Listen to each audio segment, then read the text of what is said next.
Endilikda siz Rossiyaga ishlash, yashash, o'qish maqsadida bormoqchimisiz? Faqatgina QR kod olibgina kira olasiz. Rossiya migrantlar uchun yanada qonunlarni kuchaytirmoqda. Bu qonun qanchalar migrantlar uchun qulay yoki noqulay video rolik davomida bilib olasizlar. Barchangizga assalomu alaykum, kanalimiz kuzatuvchilari va hurmatli obunachilar. Sizlar bilan men Qilichbek, kanalimizga xush kelibsizlar. Bugun sizlarga manfaatli video roliklardan birini taqdim etamiz. Kerakli ma'lumotlardan bo'ladi. Video rolikni oxirigacha ko'ring. Rossiya Federatsiyasi 2025-yil 30-iyundan boshlab QR kod tizimini ishga tushirmoqchi. Ya'ni QR kod nima?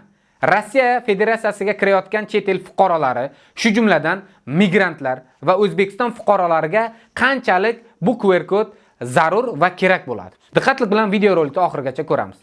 QR kod o'zi nima? Nima sababdan sizga kerak bo'ladi? Aynan QR kod tizimi orqali siz Rossiyaga borishdan oldin deportingiz bormi, zapritingiz bormi, yo'qmi, o'shani to Rossiyaga borishdan avval 72 soat oldin bilib olishingiz mumkin. Xo'sh, qanday bo'ladi?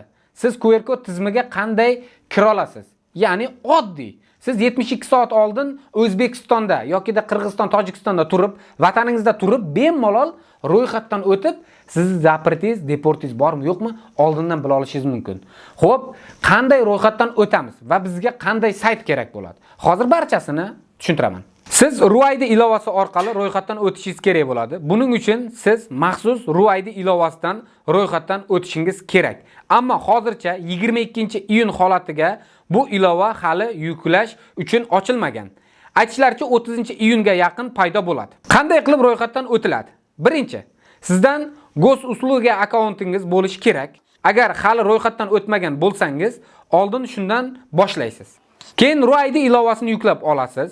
O'sha akkaunt orqali kiriladi. Ya'ni Gosusluga akkaunt orqali. Ilovada siz zagram pasportingizni kiritasiz. Qayerga kelyapsiz? Nima maqsadda? Ish, turizm, tashrif va qancha muddatga? Yashash joyingiz va boshqa ma'lumotlarni ko'rsatasiz. Biometriya topshirasiz. Yuzingiz rasmini, ovozingiz va pasport nusxasi. Siz shuncha ma'lumot kiritganingizdan so'ng so'rov yuborasiz. Ma'lumotlaringiz to'liq bo'lsa, arizani yuborasiz. Rossiyaning Ichki ishlar vazirligi arizangizni ko'rib chiqadi.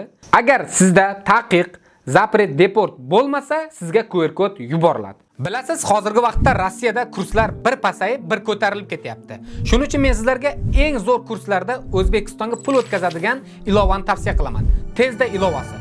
Bu ilova orqali sizlar Rossiyadan turib istalgan O'zbekistondagi Humo va Uzkartlarga bez komissiya pul o'tkazmasini amalga oshirsangiz bo'ladi. Bu ilovaning yana bir qulay tarafi shundaki, O'zbekistondan turib Rossiyadagi do'stlaringizni ham kartalariga pul o'tkazmalarini amalga oshirsangiz bo'ladi. Ilovani yuklab olish uchun App Store va Play Marketdan qidirishingiz mumkin. Silkasi kommentariyada turibdi. O'sha silkani ham bosib, bemalol telefoningizga yuklab oling va qiynalmasdan pul o'tkazmalarini amalga oshiring. Kimlar bundan ozod? Shu haqida ham to'liq ma'lumot berib o'tib ketamiz. 6 yoshgacha bo'lgan bolalaringiz vizasiz davlatlardan bo'lgan, lekin Rossiyada yashash ruxsatiga ega bo'lganlar. Bolalar 6 yoshdan 18 yoshgacha alohida ariza to'ldirmaydi. Ota-onasi arizasiga kiritadi. Ro'yxatdan qachon o'tiladi? Asosan 72 soat, ya'ni 3 kun oldin ro'yxatdan o'tish shart. Lekin agar sizda favqulodlarda holat bo'lsa, kasallik tufayli yaqin qarindoshlaringiz vafot etsa, 4 soat oldin ham ro'yxatdan o'tsangiz bo'ladi. Buning uchun tasdiqlovchi hujjat kerak bo'ladi. Qo'shimcha imkoniyatlar haqida ham sizlarga ma'lumot berib o'tib ketaman. Ichki ishlar organlariga so'rov qoldirishingiz mumkin. Ruxsat bo'lmasa kod kelmaydi. Chegaradan o'tkazilmaydi. Endi xulosa qilamiz.